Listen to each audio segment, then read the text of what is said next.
The June morning sun shone down on North Rexford Drive, where luxurious mansions lined the streets of Beverly Hills. Jennifer watched her husband Michael Miller drive off to work in his beloved Lexus RX, then return to the kitchen. She carefully packed Tommy's lunch box with organic vegetables and bread from Trader Joe's. Celery and carrot sticks, a turkey sandwich on whole wheat bread, and fresh blueberries, all ingredients chosen with her growing child's health in mind. "Mom, I love today's sandwich." Tommy burst into the kitchen wearing his bright red Spider-Man t-shirt, his face beaming with joy. Jennifer gently stroked his head as she lovingly placed the sandwich in his lunchbox. "What are you learning today?" "Math. And we're going to read English books too. The teacher said I'm really good at reading." Tommy puffed out his chest proudly. Though only in first grade, he was already reading at a second grade level. While his education-minded parents had influenced this, it was primarily due to his naturally curious personality. This peaceful morning scene was typical for the Miller family. Jennifer earned $80,000 annually as a luxury real estate agent, while Michael brought in $120,000 as a department head at a major construction company. Though not wealthy by Beverly Hills standards, they were a family bound by genuine love. Meanwhile, Jennifer's mother Patricia Henderson was a well-known figure in Beverly Hills charitable circles. As the director of the Children First Foundation, she raised over $1 million annually to support local children, at least, that's how it appeared on the surface. The Beverly Hills Courier had dubbed her the Queen of Charity, and she had even received recognition from the state governor. Donors trusted her implicitly, and her word alone could bring in substantial donations. Her sister Ashley Thompson also garnered attention, albeit differently. As a parenting influencer with 500,000 followers, she received constant advertising requests from famous brands like Pottery Barn Kids and The Honest Company. She cultivated a perfect mother image while doing high-paying product reviews.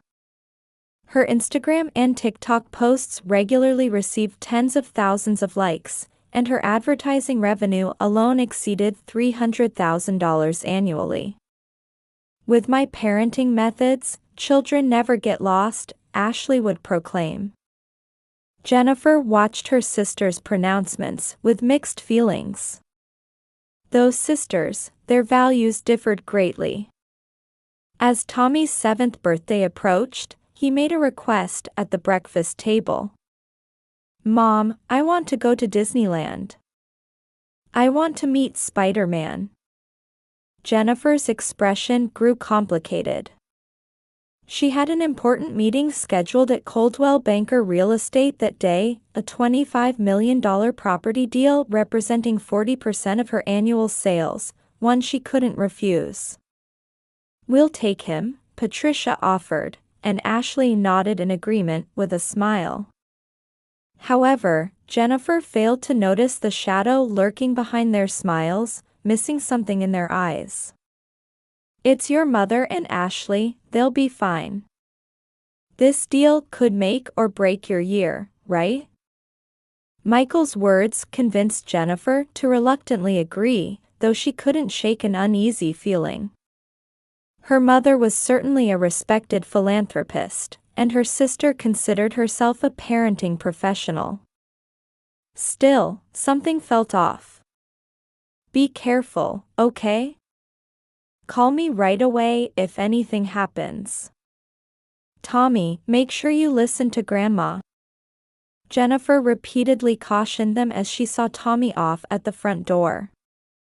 Her son, wearing his Spider-Man backpack, was bouncing with excitement. Her mother and Ashley's smiles. Everything seemed perfect that morning. In the quiet of the upscale neighborhood, their brand new Mercedes-Benz drove away. The June sky was exceptionally clear. Tommy looks so happy, Jennifer thought to herself as she looked at the photo on her smartphone. Taken at 9 a.m. at the Disneyland entrance, it showed her son in his Spider-Man t-shirt, arms spread wide with joy.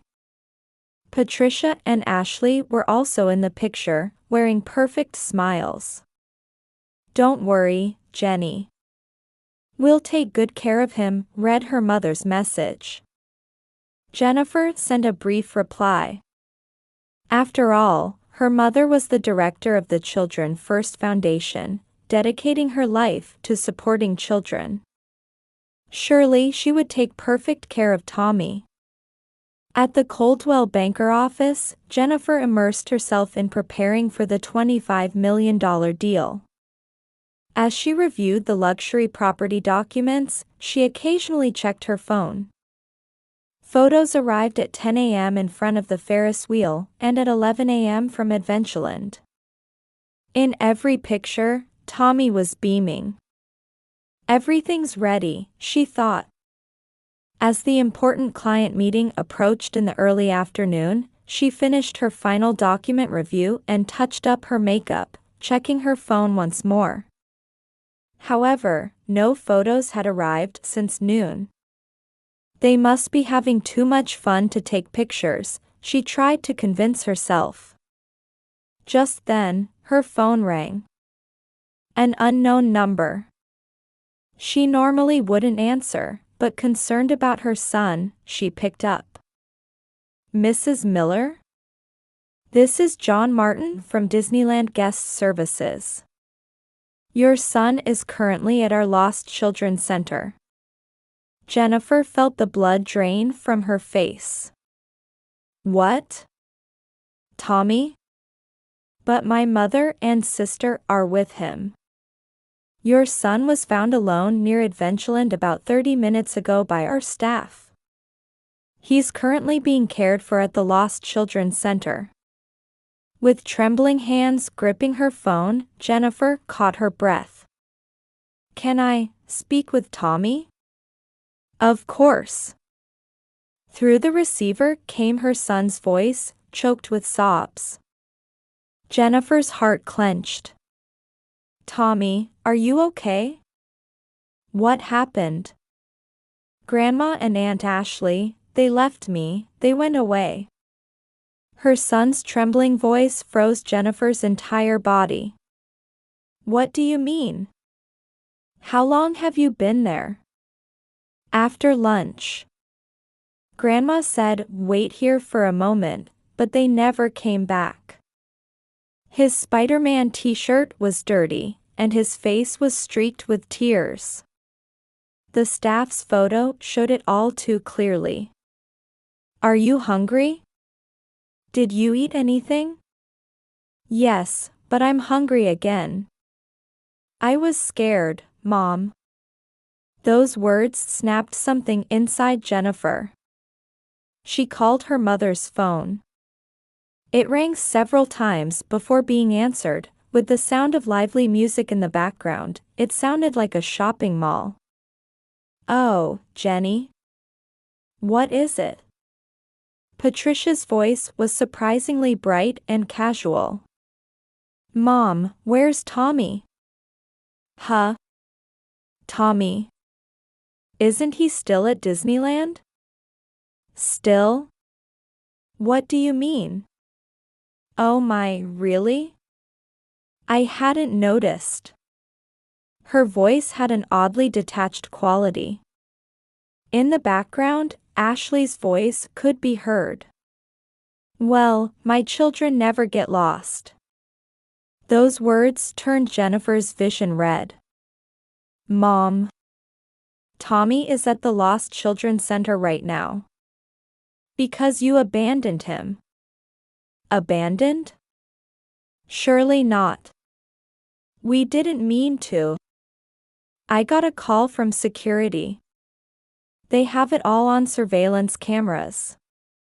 A moment of silence. "Jenny, are you doubting me? I'm the director of the Children First Foundation." I would never abandon a child. She hung up and immediately called Michael. I'll go to Disneyland right away. You have that important meeting, right? I'll handle this. Michael's voice tried to maintain composure, but the anger underneath was palpable. She could tell he was desperately controlling his emotions with the self-discipline he developed as a construction company department head. She contacted the Disneyland staff again. They explained the details. Tommy showed signs of mild dehydration and psychological shock, but fortunately had no serious injuries or health issues. The surveillance footage clearly showed Patricia and Ashley intentionally abandoning Tommy. Mrs. Miller, let me explain your son's situation in detail, the veteran staff member said calmly. Around 2:15 p.m., your son was having lunch with his grandmother and aunt near the restaurant in Adventureland. Afterward, they told him, "We'll be right back," and left, never returning. As she listened to the explanation, Jennifer gripped her designer bag on the desk tightly. The sleeve of her theory suit trembled slightly. Our surveillance cameras recorded the two of them heading toward the park exit. They showed no signs of hurry, in fact, they were chatting as they walked. Those words nearly made Jennifer's anger explode, but she had to contain it. She had a $25 million deal ahead of her. She couldn't let emotions take over. Tommy, Dad will be there to pick you up soon. Everything's going to be all right now. While encouraging her son over the phone, Jennifer heaved a deep sigh. She intuitively knew that from this day forward, something would change dramatically. The morning scenes in their upscale neighborhood would never be the same again. Looking at her meeting materials, Jennifer made an internal vow. She would make them pay. Her mother and sister would face consequences for their cruel act.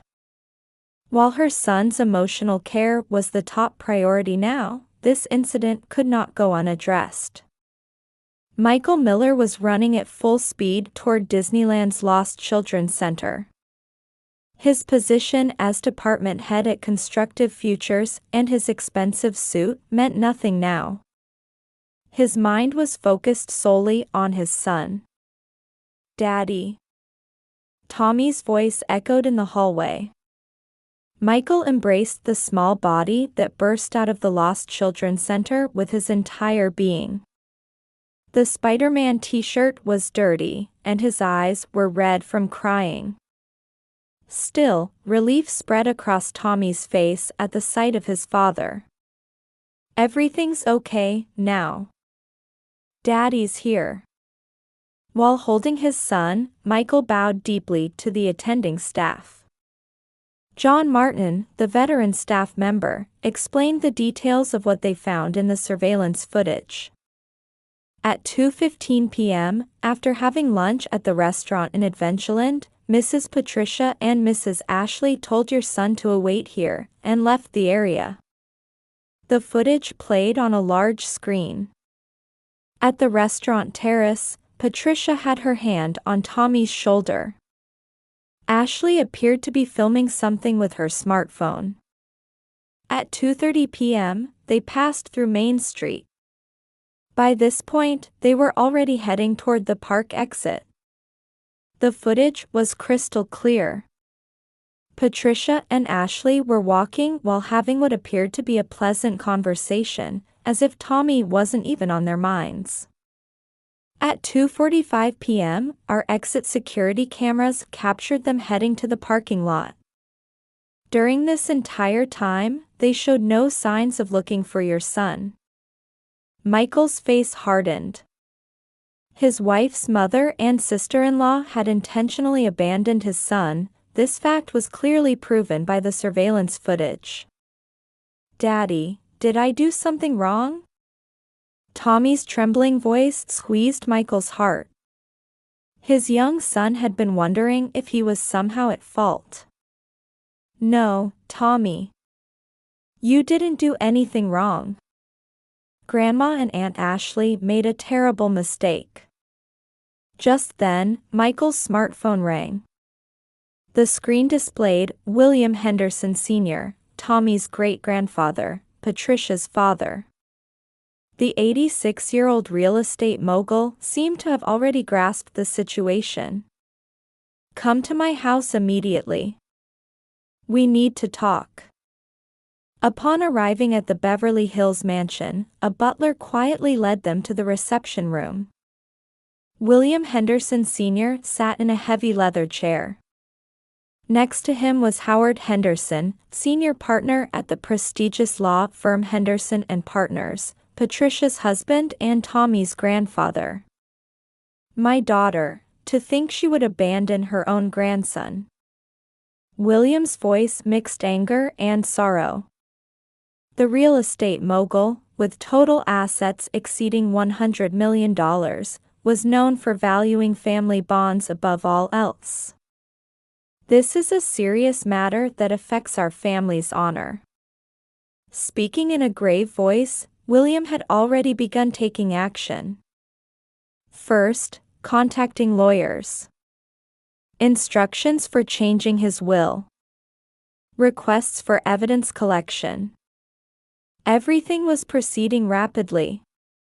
Meanwhile, Howard, taking the situation seriously, had contacted his wife Patricia.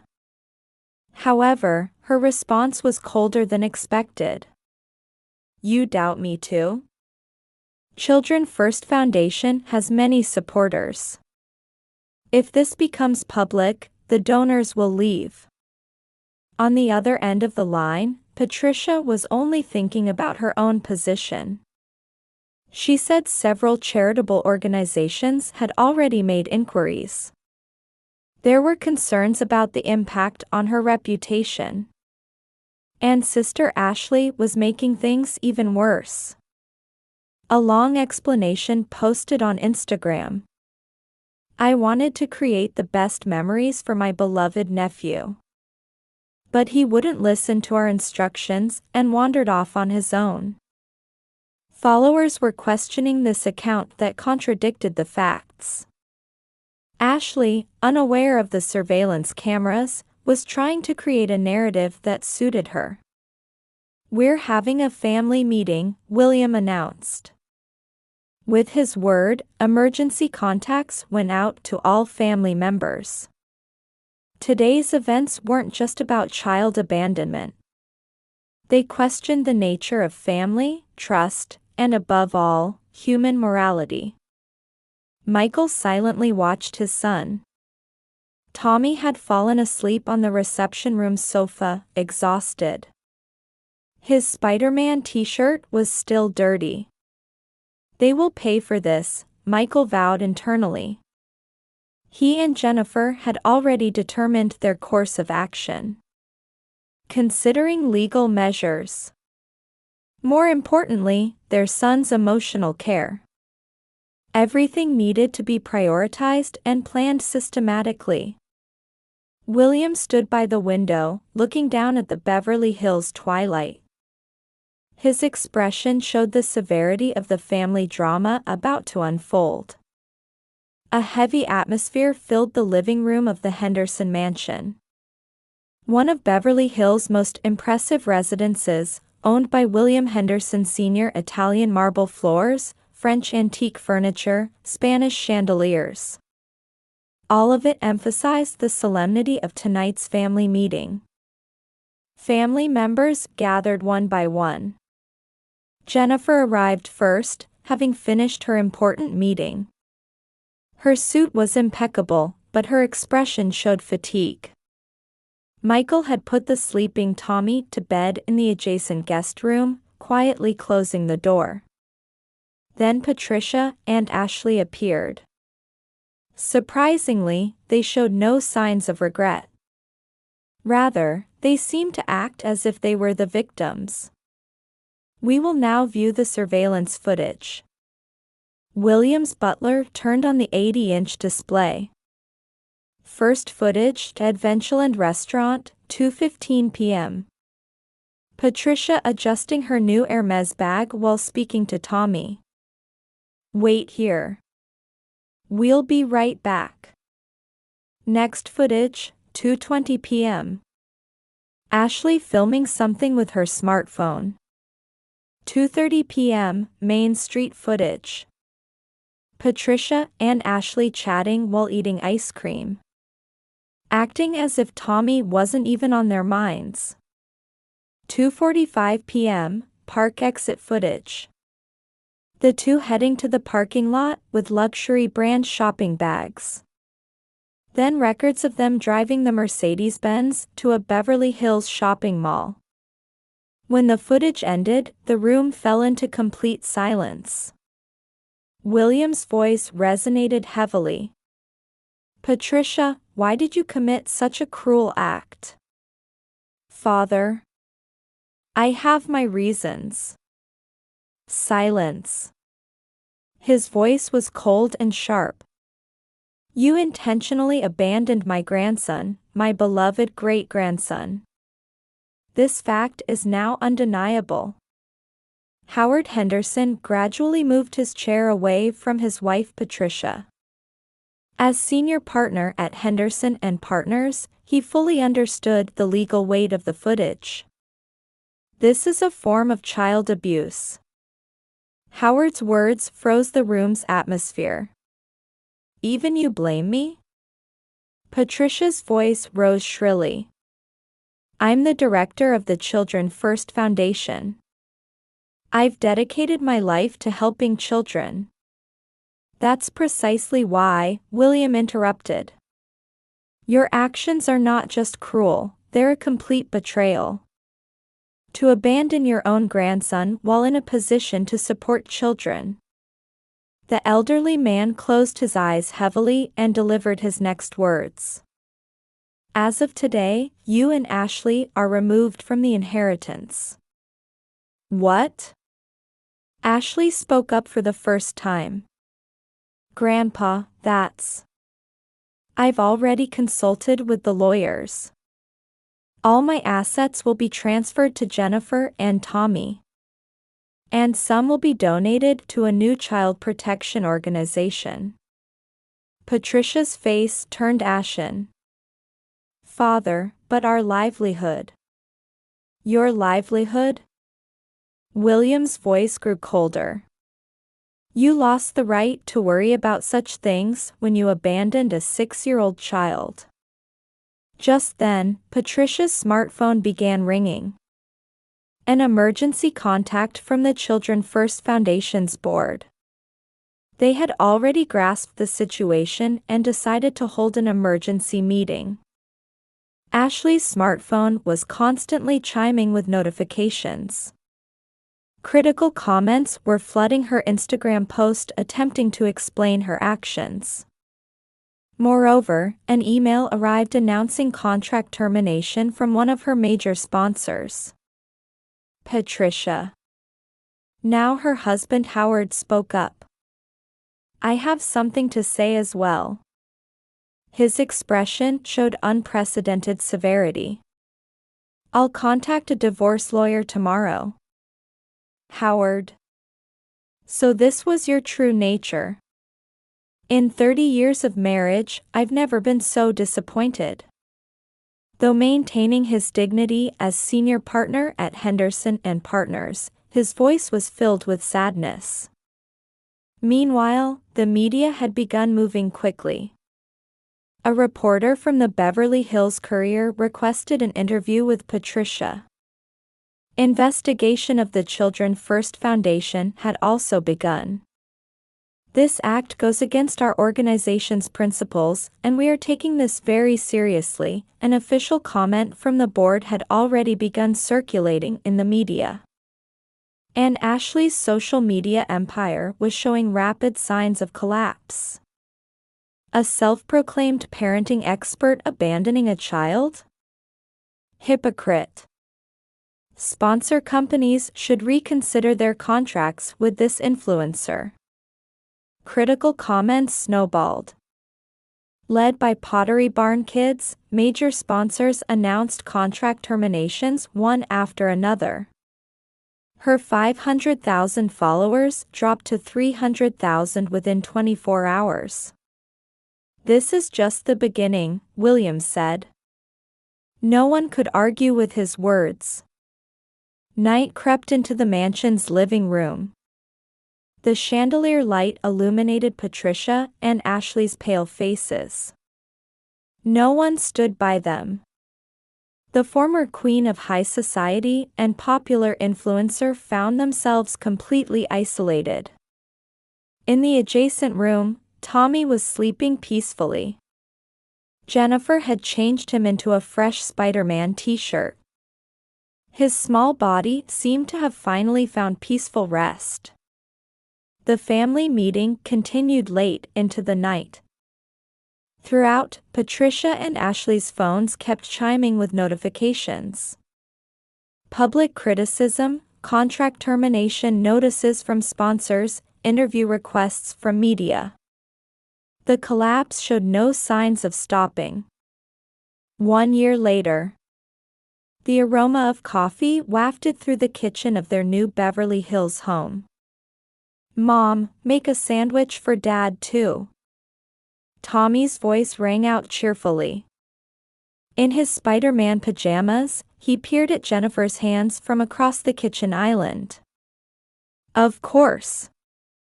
I'll make sure to make one for Dad too."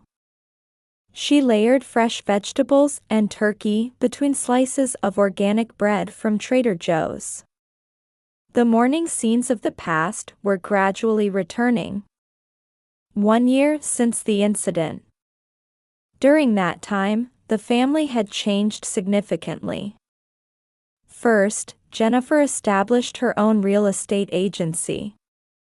Miller Family Real Estate had already earned a solid reputation in Beverly Hills. Great-grandfather William's trust and support had been a tremendous help. Michael was promoted to vice president at Constructive Futures. His determination to protect his family and sincere dedication to work had earned him this advancement. Most notably, Tommy had changed. Through twice-weekly counseling, his trauma gradually healed. The bright smile of the Spider-Man-loving boy had returned. "Mom, I'm okay now." When Tommy suddenly said this one day, Jennifer couldn't help but cry. Meanwhile, Patricia and Ashley's downfall had been more dramatic than anyone expected. The Children First Foundation decided to dismiss Patricia. Major donors unanimously withdrew their support. "We cannot accept someone who committed such an inhumane act of abandoning a child leading a children's support organization," the donors' verdict was harsh. Ashley's social media followers dropped by over 90% in just 2 weeks. Her brand as a parenting influencer completely collapsed. All contracts with sponsor companies were terminated. Her glamorous life with an annual income of $300,000 vanished in an instant. The two now reportedly lived in a small apartment in San Fernando Valley. A modest life far removed from luxury. Patricia, who developed depression, rarely went out. Ashley, unable to find new work, spent most of her days as a shut-in. They brought this on themselves. Howard's words seemed cold but rang true. After the divorce, he maintained his position as senior partner at the law firm and began a new life. Every weekend, family dinners were held at Williams' mansion. The 86-year-old real estate mogul cherished his time with his great-grandson Tommy above all else. "It was the wisest decision of my life," William said about changing his inheritance. The majority of his assets exceeding $100 million would be entrusted to Jennifer and Tommy. Part of it was used to establish a new child protection foundation, the New Dawn Foundation. The name embodied the family's determination to greet a new morning. Drawing from the abandonment incident experience, it focused on providing emotional care for children. Jennifer served as one of the directors, involved in its operations. I've learned the difference between genuine love and false love, Jennifer said in an interview. The foundation would fight against the cruelty lurking behind superficial kindness, against adults who hurt children for the sake of social status and appearances.